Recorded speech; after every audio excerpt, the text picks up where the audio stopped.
आसमान से उतारा गया एक लजीज और मुआजिज़ाती ग़िज़ा। वाओ! ये खाना बनी इसराइल पर कब और क्यों नाजिल किया गया था? क्या ये ग़िज़ा जन्नत से आया था या ज़मीन पर पैदा हुआ था? मन ओ सवाल का वाकया, मन्ना एंड कायल स्टोरी, फूड फ्रॉम हेवन, जन्नती खाना, ये सब आज हम एक्सपीरियंस करने वाले हैं। हे हाय हेलो नमस्ते जी, सत श्री अकाल, अस्सलाम वालेकुम। मैं निधि शर्मा इंडिया से, और ज़िंदगी में पहली बार ऐसी एक शब्दावली मैंने सुनी जिसके अंदर जन्नती खाने का जिक्र हुआ है। तो मेरे लिए ये बड़े अचंभे की बात है और खुशी की भी बात है कि फाइनली आज मनो सवाल का वाकया सुनने वाले हैं। हालांकि मुझे बिल्कुल आइडिया नहीं है कि ये एग्जैक्टली होता क्या है, पर इतना ज़रूर जानती हूँ कि वीडियो देखने के बाद अच्छी खासी जानकारी हो जाएगी कि क्या जन्नती खाना सच में किसी वक्त पे एग्जिस्ट करता था। क्या आपके मन में ऐसे सवाल नहीं आते? I am very very sure कि जो लोग इस्लाम की रिसर्च कर रहे होंगे वो तो बहुत से ऐसे सवालों से घिरे हुए होंगे फिलहाल। खैर, ये वीडियो स्टार्ट होने से पहले एक चीज़ मैं आपसे पूछना चाहती हूँ, दरख्वास्त करती हूँ, कमेंट सेक्शन में लिख करके बता दीजिएगा कि क्या आपने कभी ऐसे वाकया सुना है मनो सवाल का या फिर जन्नती खाने का। अगर नहीं तो मीन्स ऑल राइट, क्योंकि इस्लामिक वाक्यों का ना यही है कि जितनी दफ़ा सुनो उतनी बार कम है। आसमान से उतारा गया एक लजीज और मुआजिज़ाती ग़िज़ा। वाह! ये खाना बनी इसराइल पर कब और क्यों नाजिल किया गया था? क्या ये ग़िज़ा जन्नत से आया था या ज़मीन पर पैदा हुआ था? बनी इसराइल ने ऐसी क्या नाफरमानी की थी कि इसका असर आज तक हर तरह के खाने में मौजूद है।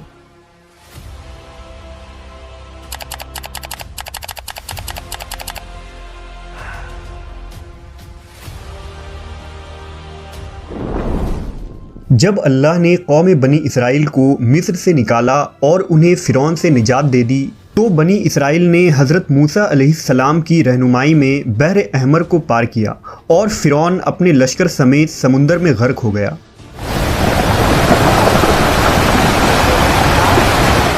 जब हज़रत मूसा को कुछ इत्मीनान नसीब हो गया तो अल्लाह का हुक्म हुआ कि आप बनी इसराइल के इस लश्कर को लेकर अर्ज़ मुक़द्दस यानी शाम में दाखिल हो जाएं, जिस मुक़द्दस सरज़मीन का वादा बनी इसराइल से लिया गया था और जो उन्हें अता की जाने वाली थी। लेकिन उस वक्त अर्ज़ मुक़द्दस पर कौम अमालका का कब्ज़ा था, जो बदतरीन कुफ़ार थे और बहुत ताकतवर, जंगजू और नहायत ही ज़ालिम लोग थे। हज़रत मूसा अलैहिस्सलाम बनी इसराइल को हमराह लेकर अमालका से जंग के लिए रवाना हुए, जिनकी तादाद 6 लाख थी। लेकिन जब ये लोग अर्ज़ मुक़द्दस के करीब पहुँचे तो उनके दिल में खौफ तारी हो गई और बुज़दिली पैदा हुई। उन्होंने हज़रत मूसा से कहा, इस शहर में जब्बारीन हैं जो बहुत ज़ोर आवर और ज़बरदस्त हैं, लिहाजा जब तक ये लोग इस शहर में रहेंगे हम हरगिज़ वहाँ दाखिल ना होंगे। यहाँ तक कि बनी इसराइल ने हज़रत मूसा से ये कह दिया कि ए मूसा, आप और आपका खुदा जाकर उस ज़बरदस्त कौम से जंग करें, हम तो यहीं बैठे रहेंगे। उनके इस रवैये से हज़रत मूसा को बहुत सदमा हुआ, लिहाजा अल्लाह ने उन्हें ये सज़ा दी कि जिस वादी में उन्होंने पड़ाव डाला था वहाँ 40 सालों तक वो भटकते रहे, मगर इस मैदान से बाहर ना निकल सके। इस मैदान का नाम मैदान तिया था, जो 27 मील के रकबे पर मुश्तमिल था। रिवायत है कि बनी इसराइल के लोग सामान उठाकर सारा दिन चलने के बाद रात एक जगह पर पहुंचते और जब सुबह होती तो वो वहीं मौजूद होते जहां से वो चले थे। लिहाजा अब बनी इसराइल इस मैदान में फंस चुके थे और एक हफ्ते में सब का सामान ख़त्म हो गया तो सारी की सारी कौम तौबा व इस्तग़फ़ार करने लगी और माफ़िया मांगने लगी। मैदान तिया में होने वाले इस सख्त इम्तहान और मुश्किलात को देखकर हज़रत मूसा अलैहिस्सलाम को अपनी कौम पर रहम आया। आपने अल्लाह के बारगाह में उनके लिए दुआ की, लिहाजा अल्लाह ने बनी इसराइल के लिए उस मैदान में बेशुमार अताएँ और नेमतें नाजिल फरमाई।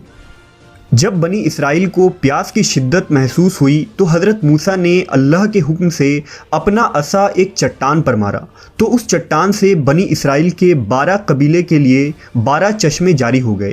अल्लाह अकबर, वेरी मर्सीफुल। बिस्मिल्लाहिर्रहमानिर्रहीम। चूंकि ये वादी वसी मैदान पर फैला था, वहाँ सर छुपाने के लिए कोई जगह न थी और दिन के वक्त सूरज की धूप और तपिश से बनी इसराइल बदहाल हो जाते थे। लिहाजा धूप से बचाव के लिए एक बहुत बड़ा सफ़ेद बादल सारा दिन बनी इसराइल के लोगों के लिए साया करता था। इसके अलावा रात में मैदान के बीचों बीच एक चमकदार सतून उतरता था जिसकी रोशनी में वो लोग काम काज करते। इसके अलावा भी अल्लाह ने उन पर बहुत सी इनायतें की थी। उन्हीं इनायतों और नेमतों में एक नेमत मन और सलवा था। दरअसल अल्लाह ने उन लोगों के खाने के लिए आसमान से 2 किस्म के ग़िज़ा उतारे थे। एक का नाम मन और दूसरा का नाम सलवा था। मन शहद जैसी मीठी ग़िज़ा थी। इंजील के किताब खुरूज में लिखा है कि जब वो शबनम सूख गई तो उन्होंने देखा कि मैदान में छोटी छोटी गोल चीज़ पड़ी है जैसा कि पाले के दाने होते हैं। बनी इसराइल उसे देखकर कहने लगे, मन यानी ये क्या है? तब मूसा ने उनसे कहा कि ये वही ग़िज़ा है जो खुदावंद खुदा ने तुम्हें खाने को दी है और उसने तुझको पहले आजमाइश में डाला और तुझे भूखा रखा। फिर वो मन जिसे तू और तेरे बाप दादा भी न जानते थे तुझे खिलाया ताकि तुझको सिखाए कि इंसान सिर्फ रोटी पर ही जिंदा नहीं रहता। मन दरअसल एक शबनमी गोंद था जिसका जायका शहद जैसा था। ये गोंद वहाँ के पेड़ पौधों के पत्तों पर जमा हो जाता था और बनी इसराइल रोज़ उसे सुबह सवेरे जमा करके खा लेते, जो हर शख्स के लिए तकरीबन 4 किलो उतरती थी।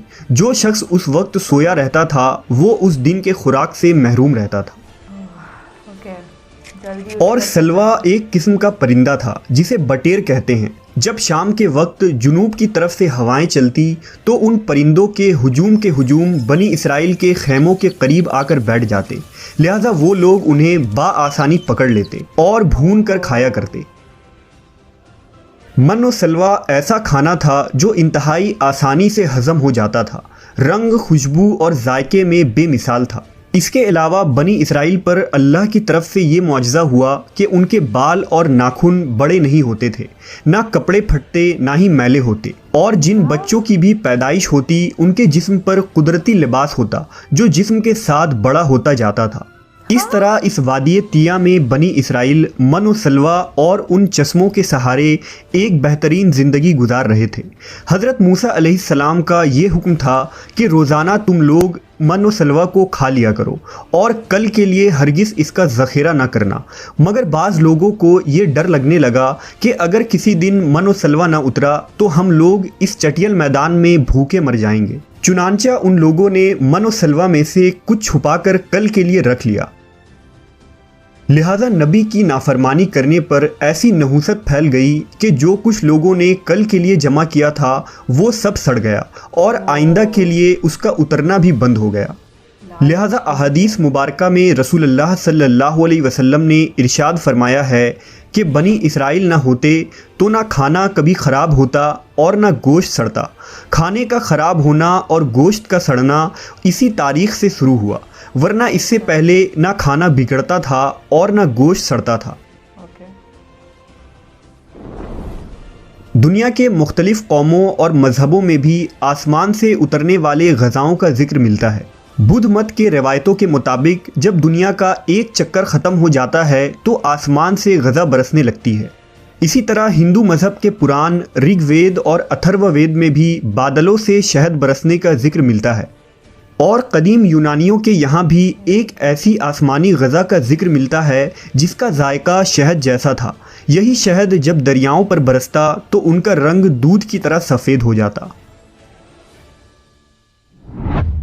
हमने देखा कि खुदाए बरहक ने बनी इसराइल के निजात के लिए समुंदर को चीर कर रास्ता पैदा कर दिया। वादी तिया में उनके लिए बादल का साया भेजा। उनके पीने के खातिर चटियल और बंजर मैदान में चश्मे जारी किए और खाने के लिए आसमान से मन और सलवा भी नाजिल किया। लेकिन इन तमाम नेमतों और राहतों के मिलने के बावजूद बनी इसराइल के सरकश लोगों ने अल्लाह पर तवक्कल न किया। उन्होंने खुदा के मुआजिज़ात को अपने आँखों से देखा था, लेकिन इसके बावजूद उन्होंने खाने को अगले दिन के लिए जमा करना शुरू कर दिया। बिल्कुल इसी तरह जब हम किसी मुसीबत और परेशानी में फंसे होते हैं तो हम ये याद नहीं रख पाते कि अल्लाह ने इससे पहले हमारे लिए क्या किया और हमें कितनी नेमतें अता की थी। हम सिर्फ ये देखते हैं कि इस वक्त हम इतनी बड़ी मुसीबत में फंसे हैं। मुश्किलें चाहे कितनी ही बड़ी क्यों ना हो, ये याद रखनी चाहिए कि उन मुश्किलों से भी बड़ा हमारा परवरदिगार है जिसके लिए कुछ भी नामुमकिन नहीं। इसी तरह रिस्क के खातिर हमें आने वाले दिनों की फिक्र करने की ज़रूरत नहीं, क्योंकि खुदावंद पर भरोसा रखने वालों को वो गैब से रिस्क अता करता है।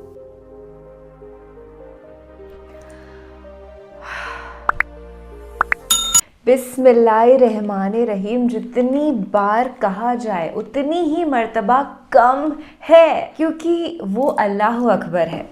God is great, right. हमको अल्लाह सुब्हाना ताला दिए जा रहा है। आज हम जिंदा हैं तो उसकी बदौलत, ये यूनिवर्स एक सक्सेसफुल तौर पे काम कर रहा है तो उसकी बदौलत। That is why I say we should always, each and every second, be thankful towards that Almighty Allah Subhanahu wa Taala, परम पिता परमेश्वर भगवान, जो शक्ति है ना, वो एकमात्र शक्ति जिसने इस पूरी दुनिया को क्रिएट कर दिया है, वो हर समय हमारे हित में, हमारे इर्द गिर्द हमको प्रोटेक्ट करती हुई चलती है, पर हम ये रियलाइज़ ही नहीं करते। जब भी कुछ छोटी सी इनकन्वीनियंस, माइनर इनकन्वीनियंस, मेरे ना यहाँ पे छोटा सा कट लग गया था कुछ दिन पहले, पर क्योंकि मैं ये इस्लामिक वाक़या देखती हूँ तो मेरे अंदर एक बहुत बहुत बड़ा बदलाव आ गया कि जैसे ही इसमें से ब्लड शेड होने लगा मुझे हंसी आने लग गई। Genuinely I started laughing and I was like ठीक है, छोटा सा कट ही तो है, इसमें इतना घबराने वाली या शिकायत करने वाली कि ये कैसे हो गया, मेरी ही गलती की वजह से मुझे ये कट लग गया, गलत हो गया यार। दैट वेरी मोमेंट जब मुझे ये दर्द पीड़ा हुई, तभी मुझे एहसास हुआ कि मुझसे ज़्यादा पीड़ित कितने सारे इंसान हैं इस पूरी दुनिया के अंदर। बहुत से लोग वो भी हैं जिनके अंगूठे ही नहीं है, हाथ ही नहीं है। तो इस इतने से कट पे अगर मैं रो दी तो वो जो थैंकफुलनेस है, शुक्रिया अदा करती हूँ मैं अल्लाह का, वो सब गायब हो जाएगा। So I controlled myself when I started laughing and today I feel good कि मैंने वो छोटा सा चेंज अपने अंदर महसूस किया। तो आपको धन्यवाद, सबसे पहले आपका शुक्रिया, क्योंकि आप ही के साथ बैठ कर के ये सारी जानकारी मैं हासिल करती हूँ। और दूसरी बात ये कि इस वाक़ये से हमें ये भी मैसेज मिलता है कि कभी लालच नहीं करना चाहिए। ऐसा होता है ना, भूख बढ़ती चली जाती है इंसान की, संतुष्ट रहना चाहिए, संतोषी जीव होना चाहिए। खाना मिल रहा है ना, भी रिलैक्स्ड। ऐसा नहीं है तुम कल परसों पूरा आगे के लिए बचा के रख लोगे उसमें से। तभी तो कहते हैं कि पुरानी सब्जियां, जो सड़े हुए खाने हैं वो नहीं खाने चाहिए, पैक्ड फूड नहीं खाना चाहिए, क्योंकि वो कितने कितने पुराने होते हैं, वो कैसे आपकी हेल्थ को डिटोरिएट करते हैं। That is whole different topic. मैंने बहुत तफसील में अध्ययन करा है packed and refined food, processed food पर। Thankfully I do not consume it right now. आपको भी यही मैं सद्बुद्धि के प्रकाश में इंडल्ज करना चाहूँगी कि आप कंज्यूम ना ही करें पुराना खाना, रिफाइन करा हुआ खाना तो बेहतर है। और माफ़ी भी चाहूँगी कि मैंने मनो सवाल का वाक़या बोला था, जबकि वो मनो सलवा का वाक़या है। ये भी फैक्टर मुझे बेहद अच्छा लगा कि इन्होंने बौद्ध धर्म और शुद्ध वैदिक सनातन धर्म के रेफरेंसेस दिए। ये ऋग्वेद में ये लिखा हुआ है। ऐसे वीडियोस को always a big thumbs up है। आज के लिए बस इतना ही। आप अपना और अपने पूरे परिवार का ख्याल रखना दोस्त। हमको मिलना है ऐसे ही बेहतरीन वीडियोस के साथ। ये मूवी की क्लिप्स बहुत अच्छी थी। अब मैं इंटरनेट पे सर्च करूँगी कि ये कौन सी मूवी, अगर आपको पता हो तो कमेंट सेक्शन में बताइएगा। हाँ, अपना ख्याल रखिए, अपने घर वालों का भी ख्याल रखिए, महफूज रहिए। अल्लाह हाफिज़।